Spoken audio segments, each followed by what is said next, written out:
Hey everybody, how are you doing? We are back for another H to H. We're so excited to be here, and we have a really great guest. Really excited to talk about sports marketing with one of the best in the industry on in marketing. Before I do a full introduction, I want to say a quick hello to my co-host Suzie. How are you doing, Suzie? I am doing well. How about yourself? Doing well. Doing well. Good, good. This sitting well in this nice Thanksgiving week. Uh, Yes. it is a true H to H week, if you Oh will. yeah, absolutely. I'm actually going to brave it down to the Macy's Thanksgiving Day Parade for the Wow. first time. Yeah, I am. Are you We'll see how that crazy? goes. Huh? I said, are you Somewhat. crazy? Somewhat, yes. My parents are visiting, and the University of Virginia's marching band is going to be in it. My husband's alma Wow. mater. So we'll see. There you Stay go. tuned. Social posts, yeah. All So. right. If we don't hear back from you, we know what happened. Yeah, yeah. Hopefully I'll be joining you guys next week. Otherwise, a big balloon ate me. And let's go ahead and introduce our guest this week. Our guest is Shanda Maloney. How are you doing, Shanda? I'm good. How are you? Good, good. Thank you so much for being on, especially just after you get back from Australia. Yeah. Really, really exciting match there in Australia. How are you feeling? A little jet lag still, but coming back from Australia is more challenging than adjusting to the time frame there or time zone there. So, but Yeah, we're good. We're good. good, good. Well, one of the things that we want to talk about today is just how you manage such an incredible. I mean, like I think we were just talking offline, and you said there is no season to what we do. Hmm. And so what you do really is a 24/7 job, and I think you'll probably agree that you don't run it with as big of a team as everyone thinks that you might. So there's a lot of challenges, but there's also a lot of rewards. So we want to walk through some of that. Sure. But first and foremost, I'd love to just hear from you. I know everybody else out there would love to hear kind of what do you describe what you do when somebody says, "What do you do?" What would you say? Like, how do you even How how translate much that time? into How much time do we have? Yeah. Right.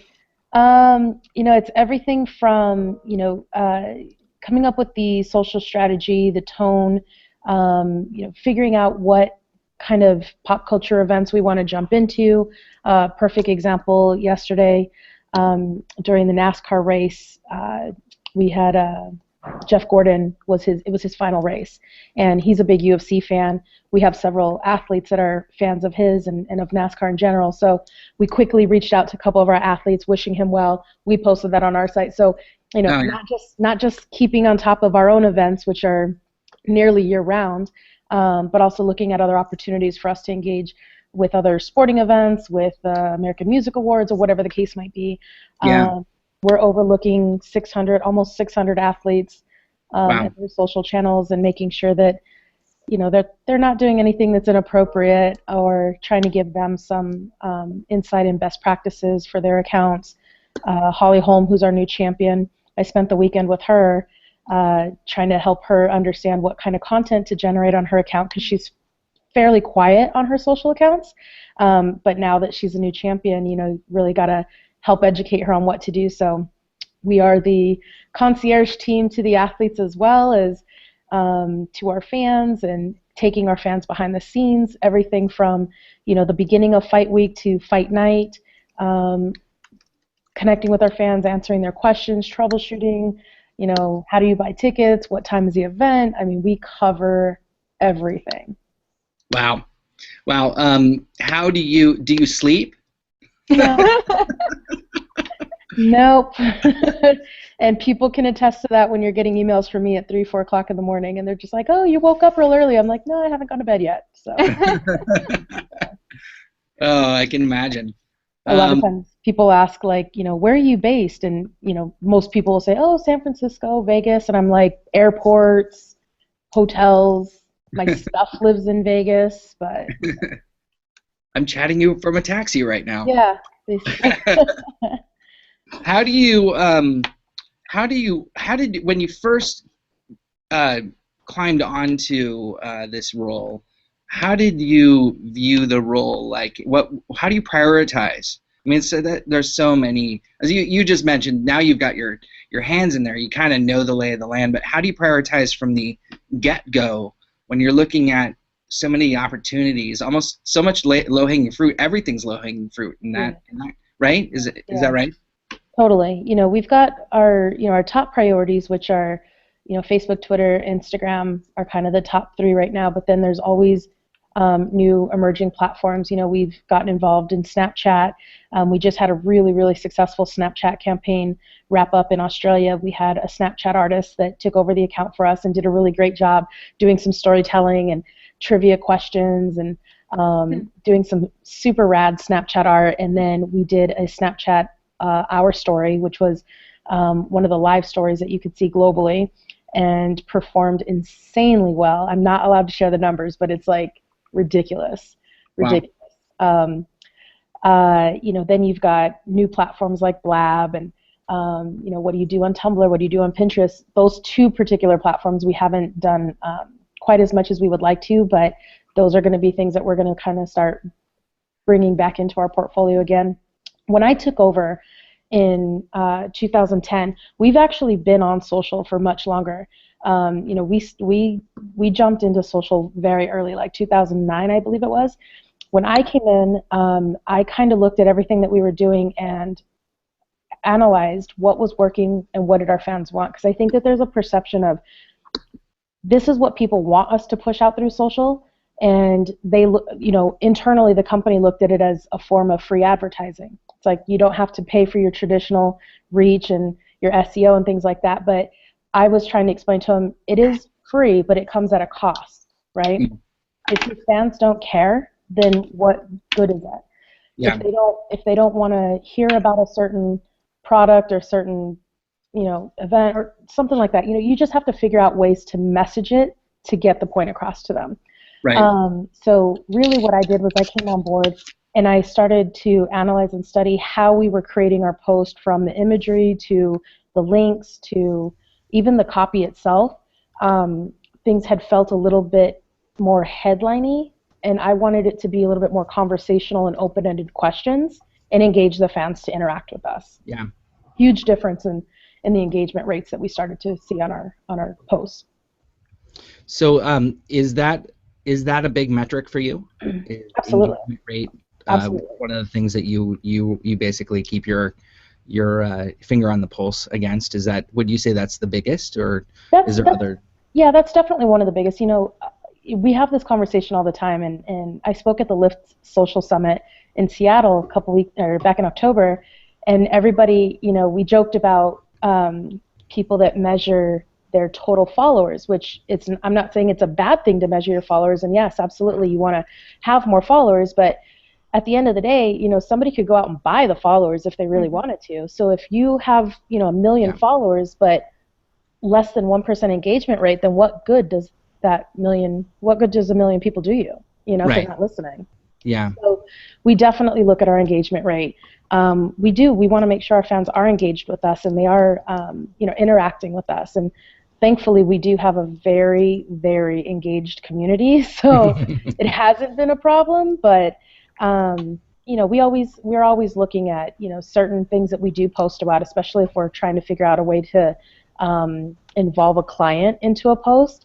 That's where I push back a lot, because the client obviously is going to say, I want you to promote when our video game comes out in stores. And I was like, yeah, but people don't follow the UFC account to find out when that game comes out. That's not why they're here. So we'll negotiate back and forth and find a way to make it a little bit more organic and work for our community. Yeah. How do you manage with all those channels, especially around a fight? I mean, it's fast and furious. You don't have time to sit there and think about the tweet you're going to send out, and yet, everything needs to potentially be, and correct me if I'm wrong here, but be spelled correctly and have the right tone and the right manner, and not say something that you're going to later regret. So you're putting it across on a brand platform, and so and I doubt it's just you. So how do you manage that? How do you train for that? How do you do that? Yeah, so it's funny that you're talking about typos, and I'm actually, for anybody that's watching, I'll tweet out an example here in a second. But there's three people on the team. It's myself, Gavin, and Brandon, who are managing from the headquarters office, kind of managing the main account and overseeing all of our different region accounts. And we had thank God the three of us have such a good vibe together, and we have the same sense of humor, the same tone, that you actually can't really tell when it's one or the other tweeting, because we all would write really similar. So that's a good thing, because then there's not like a real obvious shift when somebody else takes over the account. But we had a situation where somebody on the team had done a TBT, a Throwback Thursday, said, and still or and new, tag 5 friends tag 5 friends you're watching UFC 181 with, but he misspelled your, Y-O-U-R. And so a fan replies, or just like, at least hire a media guy who can use the correct form of your. Rather than deleting the tweet, redoing it, we owned it, but we responded to the guy in complete typos. Everything we wrote back was complete typos.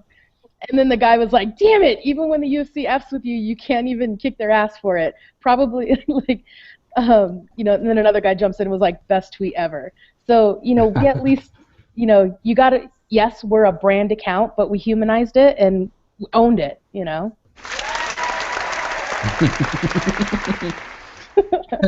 Love it. Yeah. I love it. And how do you, so between the three of you guys, how do you manage, taking over, living within the same voice? And taking over tweeting and managing all of that at the same time. Even with 3 people, I mean, even with 2 people, you still have to maintain a voice that's not separate. Is that right? Yeah. So the 3 of us, we have fights. We have probably over 45 events a year. So we're always on, the 3 of us. We just split up who's got what responsibilities. So one of us will be doing the live tweeting, the snappy TV clips. The other person will be doing behind-the-scenes content, Instagram, Vine, Snapchat. Then the other person will be managing fan engagement, customer service, analytics, celebrity engagement, and working with our production team if there's any tweets to screen that we need to push into the broadcast, all that kind of stuff. So the 3 of us are always on, and we have a group text that we keep going all night long, because if there's something that, if Gavin's behind the scenes and he's got something cool he wants to push out, it's a quick update to the team, hey, hold your tweet, I'm pushing this out. So it's literally, we're a little production team. Mm-hmm. It's no different than what you would find, behind the scenes in a production truck, like, camera 2, camera 3, only it's us saying, Facebook, go.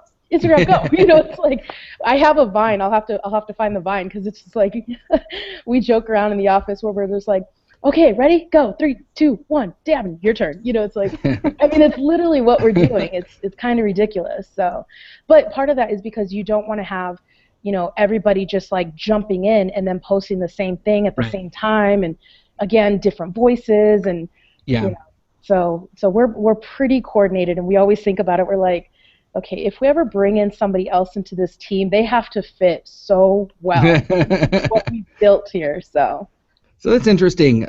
You really get along with your team in order to make this work. It has to be not just a social relationship, but an in-room physical relationship where you guys bond, you guys get to know each other, and that's what makes it successful. Does that sound right? Yeah, absolutely. We spend so much time with each other that you kind of don't have a choice, and again, luckily we do have such a great working relationship with everybody, and but we probably spend more time with each other than we do our significant others. Yeah, without a doubt.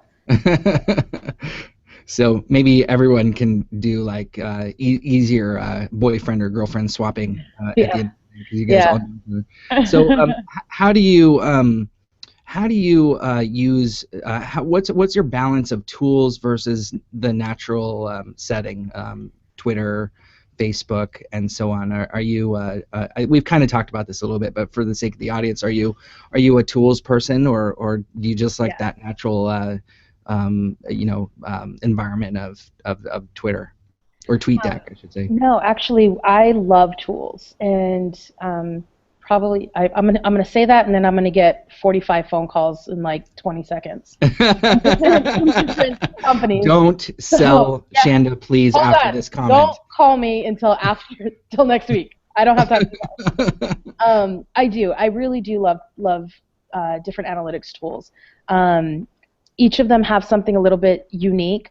I think even for my company, they're just like, well, do you need this one and this one and this one? And it's like, can't you just find a one-size-fits-all? Unfortunately, there isn't a one-size-fits-all. Different tools have very unique things about them that I find useful. So one of them, for example, is a platform called Social Bro. And Social Bro is one that I used to discover more about who our followers were, and I wanted to understand, what celebrities followed us and who followed us that had the most amount of followers. We were actually able to discover an entirely new group of celebrity fans from that. And so I found that opportunity to start reaching out to people and starting a conversation with them, or doing even more research and figuring out, are they just following us, or do they follow us and talk about us, or do they follow us and talk about a specific athlete? So that has turned into having a relationship with Demi Lovato, Jada Pinkett Smith, Mario Lopez, like so many different celebrities. And so now when I can DM them and have a conversation with them, and if I ask them to retweet something or share their thoughts on an event or who they're going for, they respond like that. And it's like, there's not a lot of people out there that could be like, oh yeah, let me just tweet Demi Lovato real quick, but I say that, but I'm also really protective of that relationship as well, because I'm not going to be like, hey, we have this new thing, can you tweet about, hey, we've got this, can you tweet this? I don't abuse the relationship like that. I know she's a fan, I know what she's interested in, so I'll present opportunities for her, or any other celebrity for that matter. I don't want it to come across. And then on the reverse side, we also support her as well. So when she was up for a MTV Music Award, we grabbed a photo of when she had attended our event, tweeted it out, good luck, we're voting for you, hashtag whatever her hashtag was for that particular award. And she retweeted it, and it got retweeted like 22,000 times. So it's a reciprocal thing as well. Wow. And is this the UFC handle that you're talking about? Yeah. So this isn't, because I'm curious, how do you manage the difference between the UFC handle and the Shanda handle? When do you play UFC and when do you play Shanda? It's funny because when I first started my Twitter handle, I started it as UFC_Shanda, and originally my first tweets were just like all fight related, like don't miss the fight this weekend, live on pay-per-view. Everything was like promoting the event, and then I'm just like, that's not just who I am. I like Jeeps, and I like Corgis, and I like this, and I like that, and so I started to embrace all the rest of who I am into my handle, and if people were interested in it, then we could talk about all those other things. So there's a lot of crossover in the MMA community who also have an interest in Jeeps, and Jeep should probably be paying me a commission because I've sold a lot of Jeeps. I've had a lot of fighters that have called me about Jeeps. I've had fighters that have put me on FaceTime and like held the phone out the window asking me what the noise is when they're driving. So I've become a mechanic over social media. So anytime you're representing a brand, even like not just the company you work for, but you yourself, you're a brand. Sometimes I see people when they're writing things on their Facebook page, and I'm just like, wow, you're super negative. Yeah. I'm super excited to hire you. No, not so much. Yeah. You know what I mean? Right. So I always tell people, think about those things when you're posting on your own account. You're representing your own brand, and you got to think about that on somebody else's lenses, how you're making yourself look to the outside world. I'm not a negative person in general, so that's not who I am, and I wouldn't really be sharing that kind of stuff. But I always think about that stuff. I'm like, oh well, if another company is looking at me, or there are a lot of celebrities who have followed my personal account. I'm conscious of that kind of stuff. So that's just a little note for everybody out there. How do you what would you say is your biggest challenge? Like, first of all, congrats on such an amazing event last week. That event was probably one of the biggest events I've seen blow up online and just do a complete internet takeover. Not just internet, like TV, everything. I mean, it was an unbelievable show, and I know that you guys, that was your first time, I think, in Australia too. So it was like just right. It was our first time. It was our first time in Melbourne. So in Melbourne, okay. It's actually been a huge challenge for us to get the ability to be able to fight in Melbourne, because it was illegal to have the octagon there. So that's new for us, and we're very excited about it. So how do you how did you manage the chaos of an event? What's your chaotic plan? Chaotic plan. You guys have certain things you lock in on, a specific set of a cadence, if you will. So we figure out, we go into the event and we know exactly. We work with our photography team, for example. So we say, okay, can you get into the locker room? We need hand wrap shots. We need shadow boxing shots. We need the fighter arrival shots. So we figure out all the images that we need, and a lot of those images are collected, several hours before the event actually starts. The doors have opened, so then we can start teeing up all of our posts. So whenever you see things like coming up next, it's this fighter and this fighter, usually that's going to be a photo of a hand wrap. Well, we shot that picture 2 or 3 hours ago, but we've got it lined up and ready to go. Then that allows, so whoever's doing the live tweet, you've got all your assets set up in Dropbox, and all of our international teams have access to that. So you've already started to prep that content. Then that relieves that person to get, then not the live tweeting person, but the behind the scenes guy. That person then starts to switch gears to, now you're covering things for Vine, you're covering things for Snapchat, you're covering things for Instagram, for pushing out things to Facebook that are a little bit more actual real-time moments. So a lot of times you'll see us tweet things like, when the fighter's getting ready to walk out and they're walking through the tunnel. We did one with Ronda Rousey. We actually had the Wi-Fi.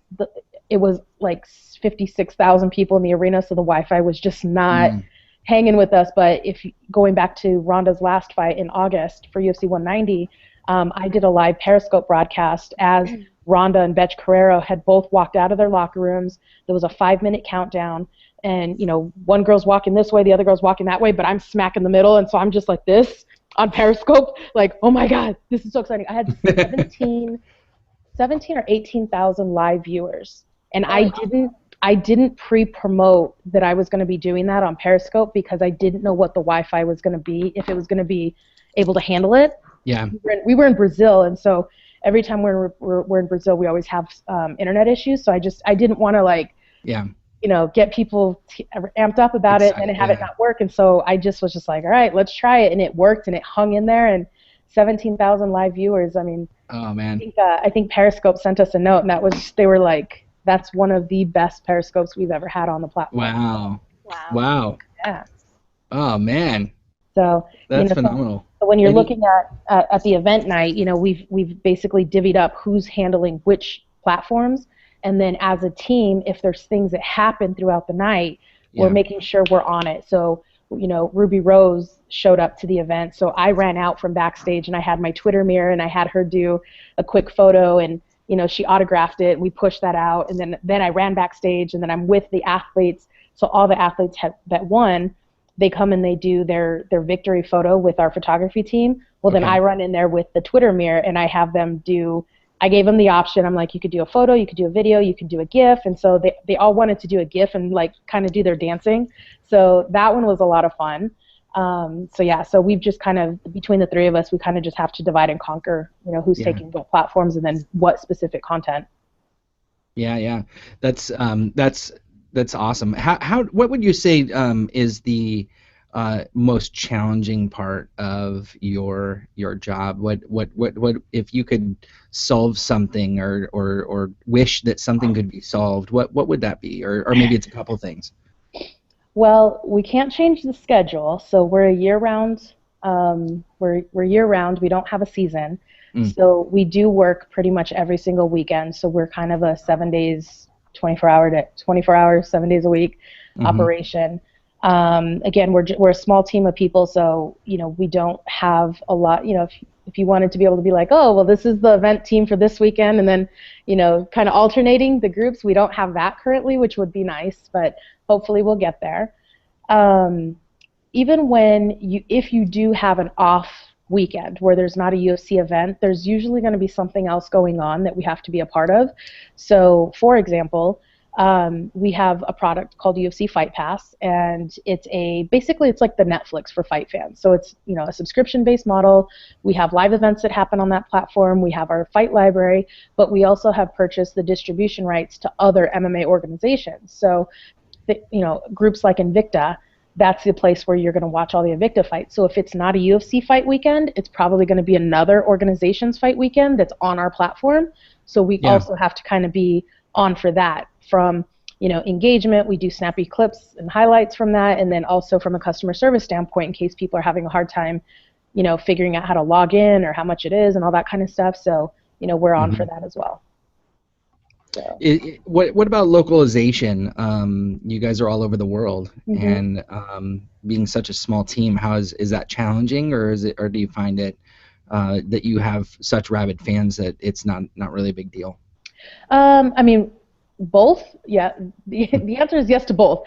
So we do have rabid fans that are going to follow us regardless on the main account. And obviously, most of the stuff that we tweet about, we're going to say things in Eastern and Pacific time frame, but we also do a lot of localization. So our Facebook page is actually a global Facebook page. So if your Facebook page identifies you as being that you're in Canada, you're going to automatically redirect to the Canada account, because then somebody from Canada is going to post things that are localized there.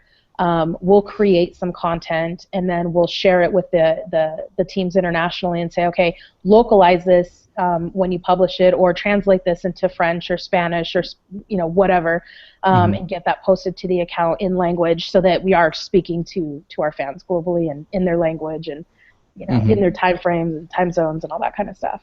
Wow, that's some coordination right there. Yeah. How do you? What do you think?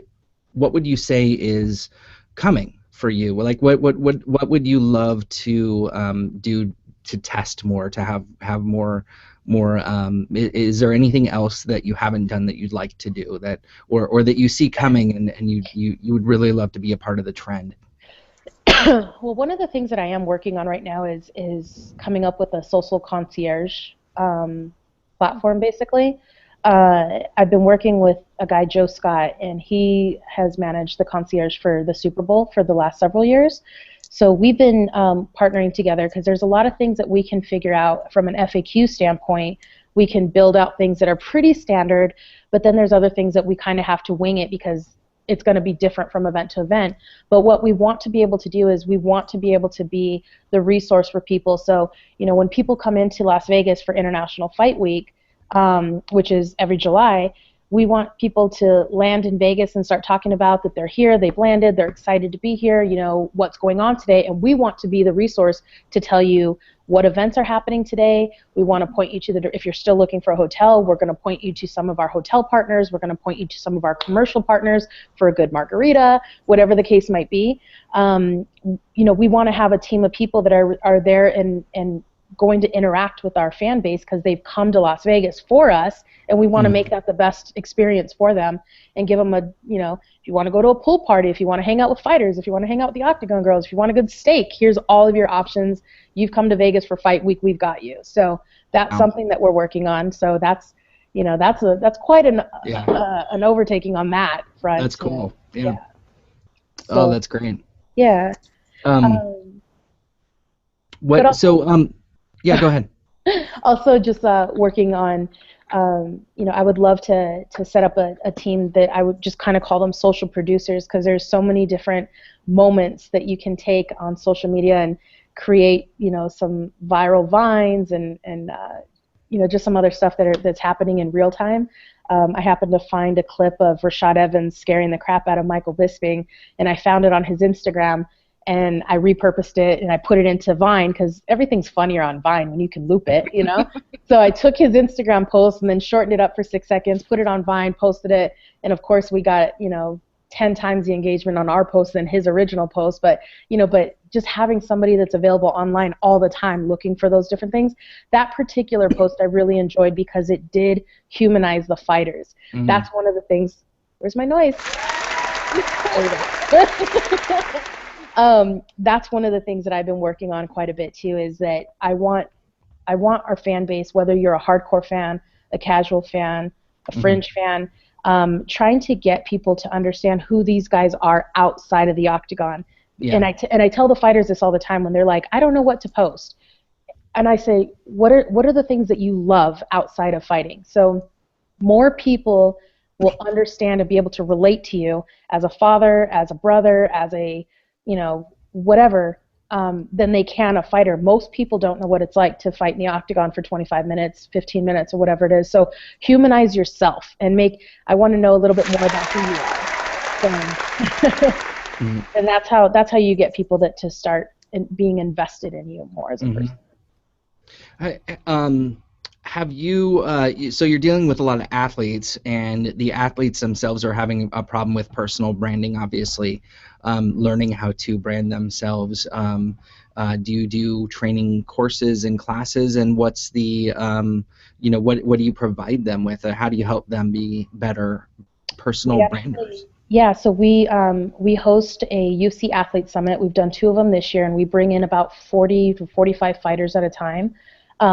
So they get a full 2 to 3 day summit for them, and it literally covers everything from how to pay your taxes to social media training. We're there the entire time, because even when we have our 1 hour presentation with them and kind of give them a quick high-level overview, we're there. We have a table set up so that we're there to verify their accounts, help them update their Twitter handles, their Facebook pages. Some of them have some really goofy stuff on their Facebook page, like, official fan page, and I'm like, I don't need that part written in there once I get you verified. So, we help them get all their accounts cleaned up, linking their Facebook and their Instagrams and all that kind of stuff, and then also helping them come up with content ideas. So Raquel Pennington, Jessica I have both done such a phenomenal job. Just examples of those 2. They're now using Facebook Live mentions, and I text Jessica yesterday. I was like, awesome job with that. She's like, I've gained like 40,000 followers, and I'm like, you're listening though. That's the thing. So, just working with them on ideas of what type of content to create. And then the other thing I tell them is, I was like, don't be afraid to ask your fans what they want to see from you. Don't be afraid to ask that question. Yeah. And we do it all the time from the UFC account. We're always saying, we've taken you backstage, we've taken you here, we've taken you here. What else do you guys want to see? Yeah. And surprisingly, I was expecting, I'm like, we're going to get 1,000 responses of people saying, we want to see the Octagon girls changing. Like, that's what I was going to guess people were going to say. Surprisingly, people wanted to know what the fighters were eating and drinking after a weight cut.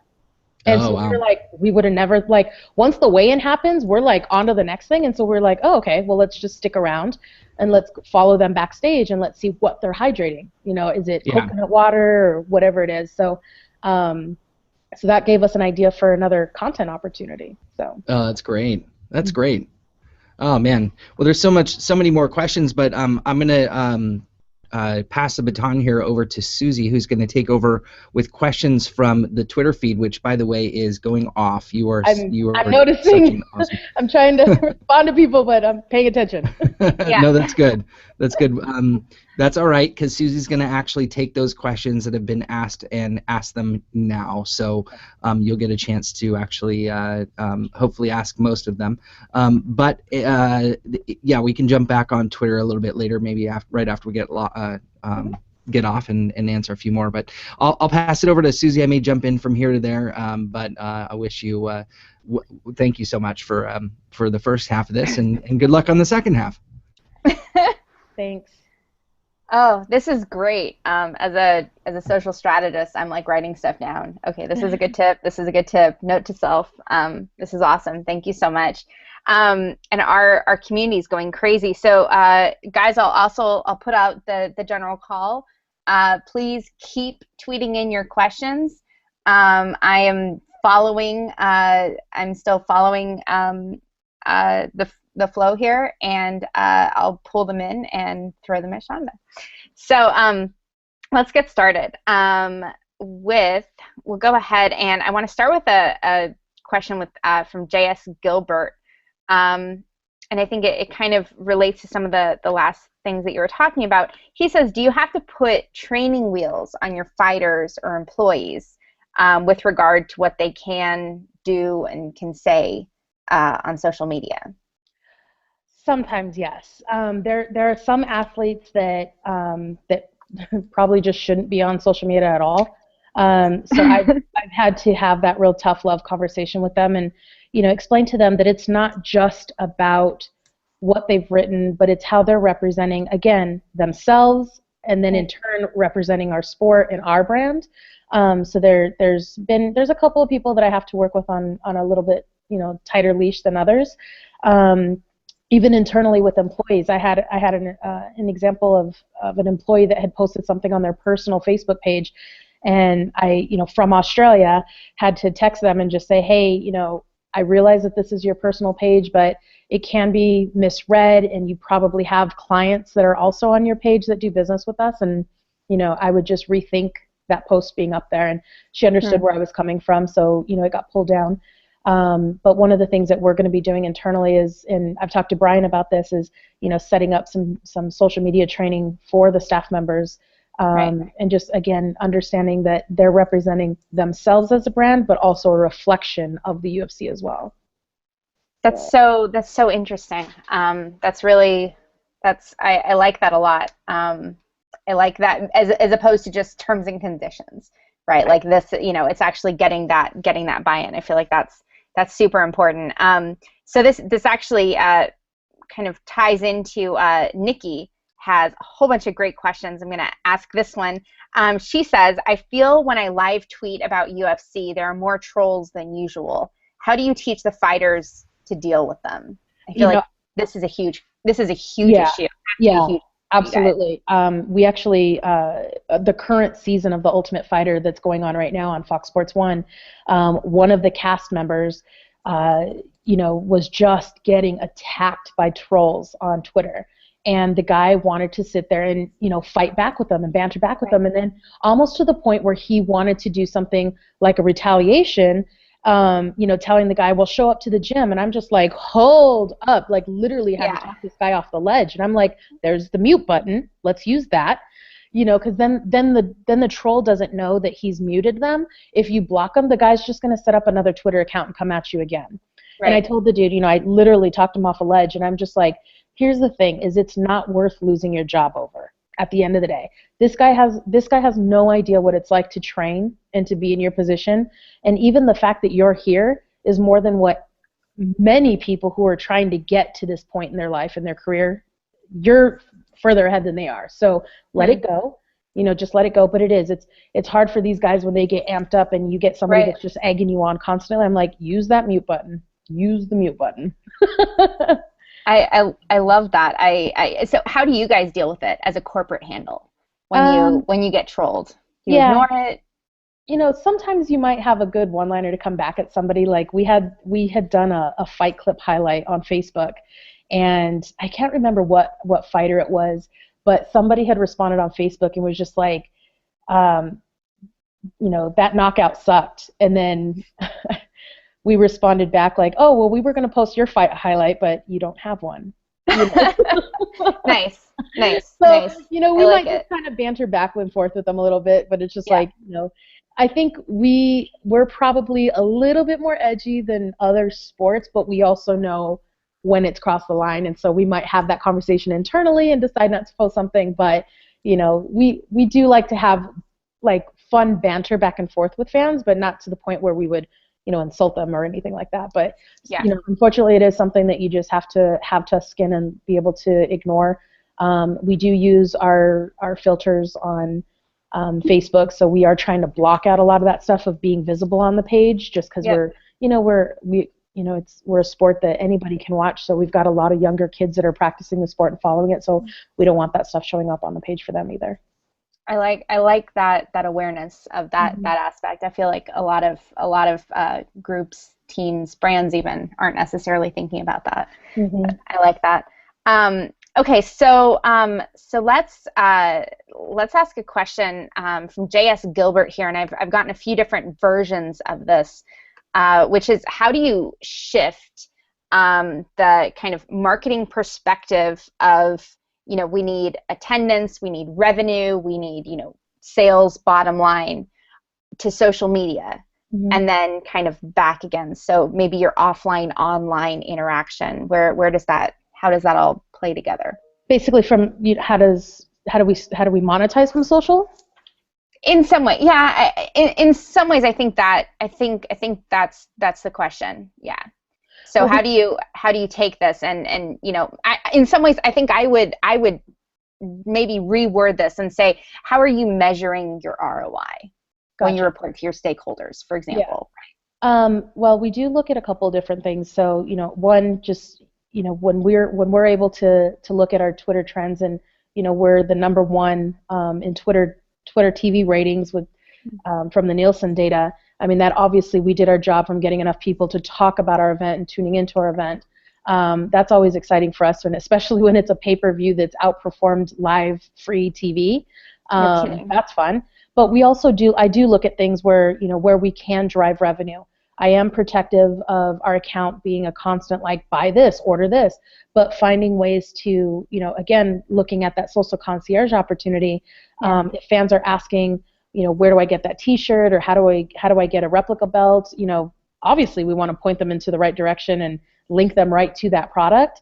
We're also looking at opportunities with our sponsors to integrate them organically into some of our content.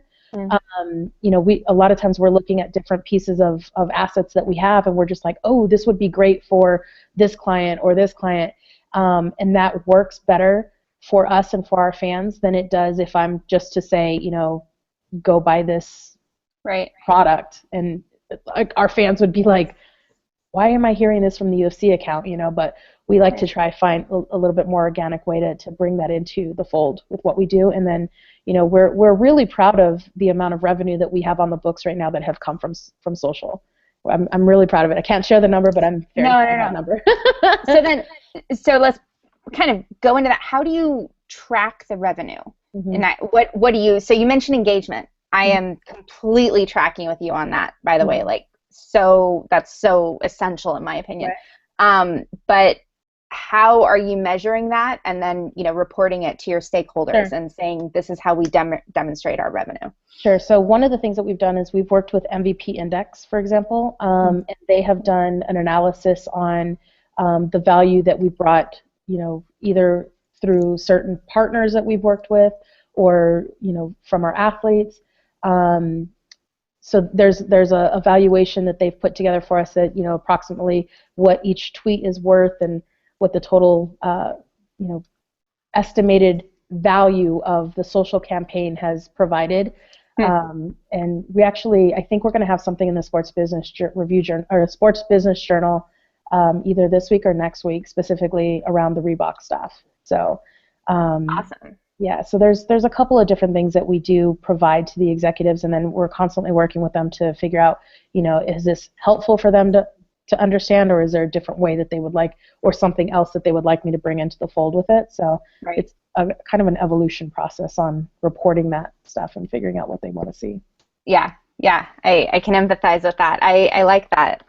That's because that's what it's all about, right? It's about figuring out that ever elusive, what is the value of this tweet, and trying to get it away from just the vanity metrics.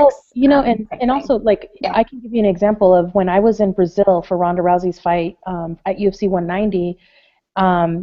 We had two of us from the social team had flown out. We flew out to Brazil, and so I'm thinking of, okay, well, here was the hard cost of us being here for a week, right? Our hotel, our airfare, our meals, our per diem. So I personally am going to make sure that I think about that, and I'm like, okay, I have got to have some huge wins for the cost that they flew me out here, right? So during open workout, we're on the beach, and Ronda gets this amazing reception from the fans in Brazil. And so she jumps off the stage. She goes to meet with some of the fans, and these girls are just in tears, sobbing. I jump down there with my camera, and I capture the entire thing. I have a $1,000 phone bill for this, but I streamed it on Periscope. I clipped it. I grabbed that piece of content, and I redistributed it on social media. And ESPN SportsCenter picked it up. Bleacher Report picked it up. The amount of value that we got out of where that post got picked up, I was like, that paid for my trip. That paid for my trip. Good night, guys. Yeah, I'm done. This was the beginning. I'm going to hang out in Brazil. Exactly. So, the value that we got from that piece of content that I was able to put out real time versus waiting for, recaps and other content to come in several hours later, that got picked up everywhere, and that by itself paid for the trip. Totally. Love that. Absolutely love that. So I have a few great questions as well moving in here about your influencers. So one from Christy. Shout out to Christy. She joins us every week. Love you. She says, how do you determine, so you've talked about your different types of influencers. We're using the term influencers. You use the term, you have celebrities, but then potentially I'm assuming you have other influencers as well. So how do you determine who will be, she's using your best influencers? Maybe, even segmenting choosing perhaps maybe which influencers you're going to reach out to for a given campaign. Yeah. Maybe we can use that term. Again, that I can't even tell you how much time and energy I put into segmenting our influencers, not just finding out who they were, but then understanding who they're fans of, because I don't want to necessarily just tap into the same people every time. I know that these different influencers have a genuine interest in specific athletes. So, or I know that they live in a certain market, so I know when I can extend an invitation and have them come out to a live event. Demi Lovato, as the example, she had never attended a live event before, but she was on tour for a year and wasn't able to come out. And so, I knew that she was a fan of Anderson Silva. I knew she was a fan of Chris Weidman. I knew she was a fan of Ronda Rousey. So I would reach out to her around their events. And then when her tour was over, again, extended that invitation. She came out to Anderson Silva, Chris Weidman fight, had such a great time that first night. We had a smaller show on Sunday. She came back for night 2. Nice. And then she came out to Ronda's fight in LA. And, she's come out to several events since then. But again, it was not trying to push something at her or on her, but it was something that I knew she was a fan of. And also when I do get a celebrity follower that engages with us, I ask them the question. I'm like, thanks so much for following. We appreciate your support. Who's your favorite fighter? And then I make that connection, and then I make sure that athlete knows. Perfect example is Amy Schumer has been tweeting about Holly Holm. Holly didn't see it, and Holly has been just on like a media tour frenzy, and I was like, you have to respond to this tweet. Respond to Amy Schumer. Here's the tweet she sent you. So Holly responded back to the tweet when Amy says, thanks everybody for congratulating me on my win. Holly responds, Amy, you looked great out there. Bravo. That picked up all over the place. But then I keep instigating that conversation a little bit more. Holly tweeted, Amy tweeted something. She was like, people think I go to the gym all the time. So false. And then I responded, what? We totally saw you training. And then I attached 3 photos of Holly of her training. And then, again, that's turned into this conversation. But I started that conversation with Amy even before the Holly Ronda fight. But there's something cooking there, and I'm hoping that we get Holly and Amy together on her show. So that would be keep your fingers crossed. Seriously, if we see that, I'm gonna be like, Shanda, that was you. Yeah. That's awesome. I love that. It's just all about relationship building, and you're talking about. I love that. I asked you this general question, and you're like, all right, it's a case by case basis. Yeah. Human. Yeah. Love it. Together. Humanize. Yes, humanize. I don't always get the applause. I just realized I was hitting it and I was on mute, so you guys weren't hearing it. I was like, why don't they hear this? You're applauding yourself, Bryan. It's okay. We understand. Yeah, I was alone. Yeah. This is a really good one. We have pay compliment. Jumps on our chat every now and again. Love, you guys are awesome. Thank you. Says, how do you keep track of social media assets for reuse and to make sure you're not overusing? So someone is looking for your secret sauce here. Are you is Box your go-to? Yeah. So we do have certain assets that we release on certain days. So we know that we're not particularly reusing a lot of pieces of content. If there's a certain photo that we've captured, we typically don't reuse an image more than maybe 2 or 3 times. So we're cranking out a lot of content, from promo videos to photography assets to our graphic design team. I mean, they're producing probably 200 to 300 pieces of content for every event.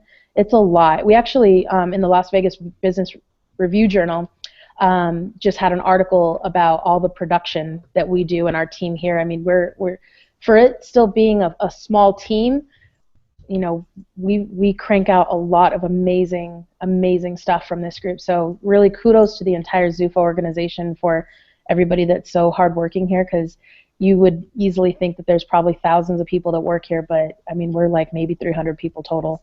Wow.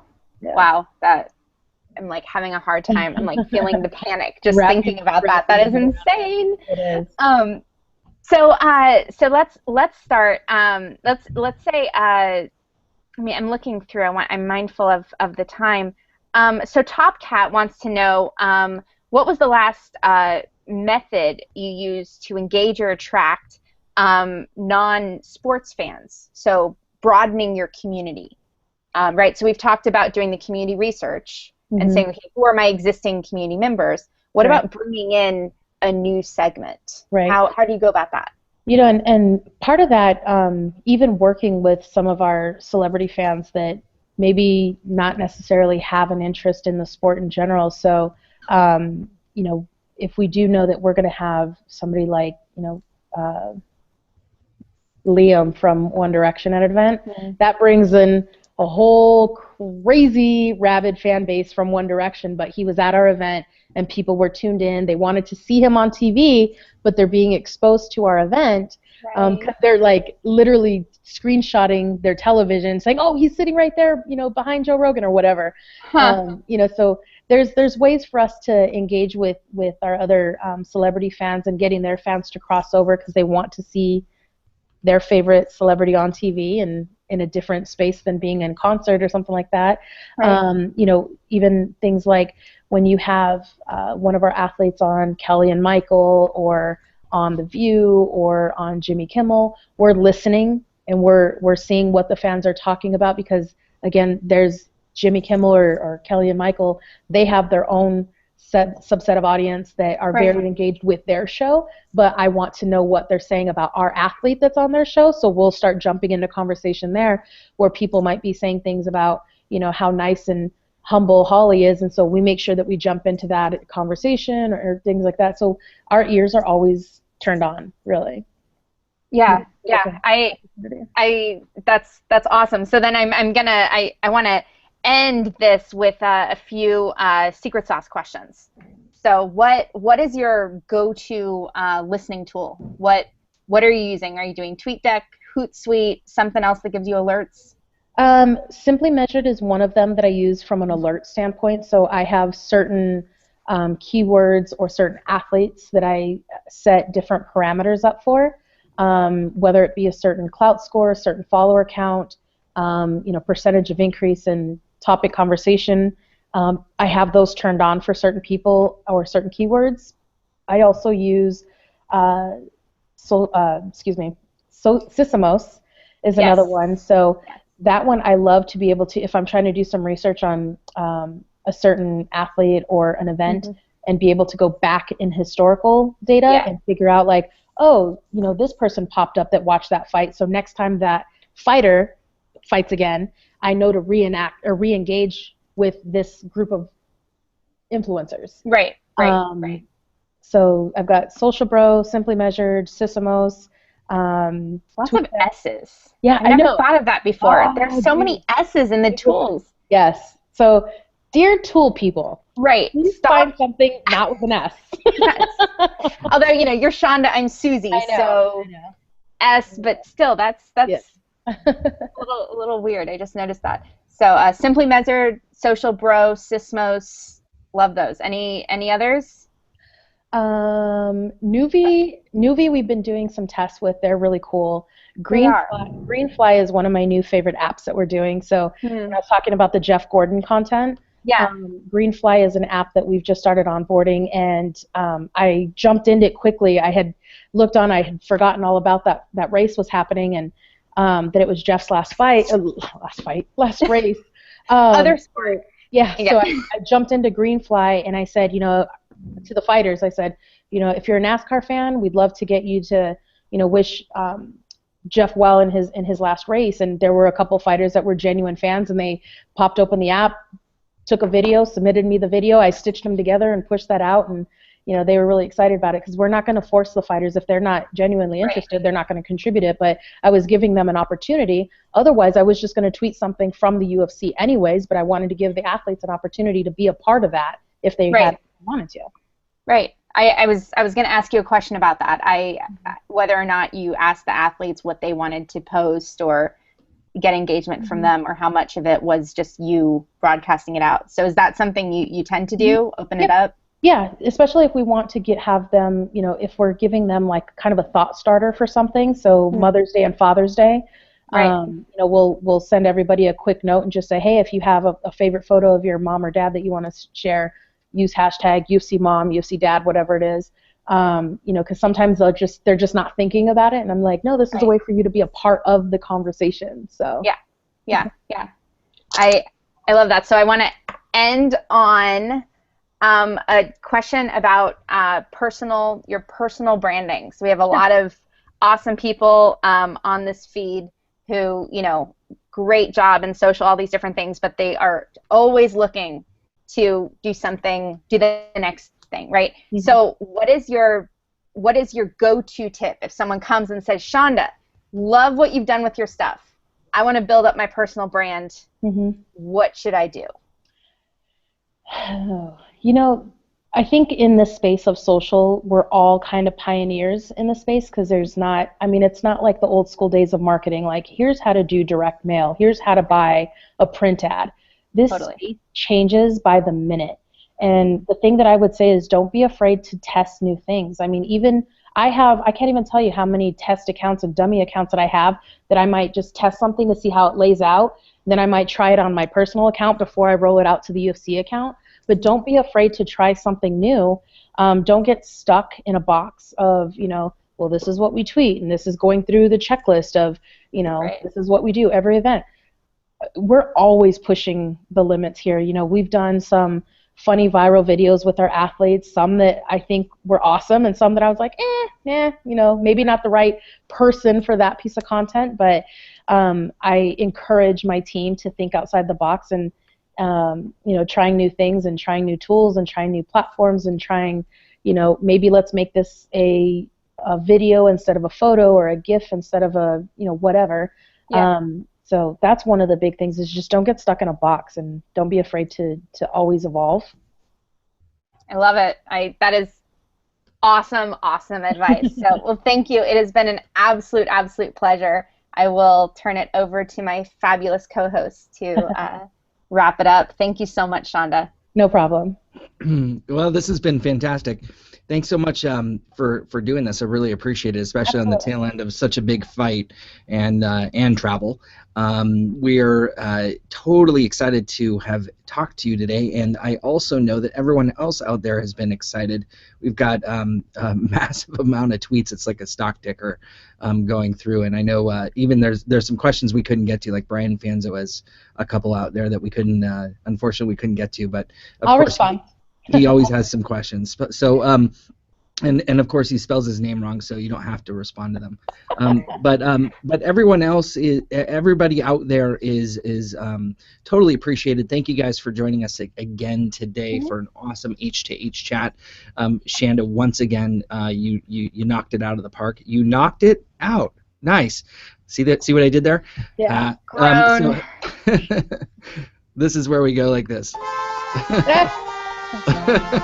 Awesome. But that's fantastic. We're going to have this live recording posted within the next 24 hours, so you can go ahead and watch it again or share it with your friends.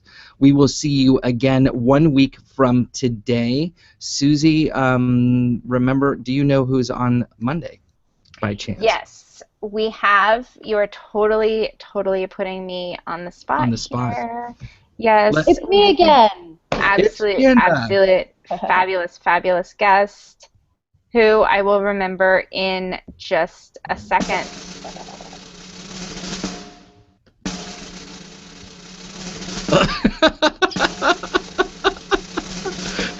Seriously, you're not my favorite person at the moment.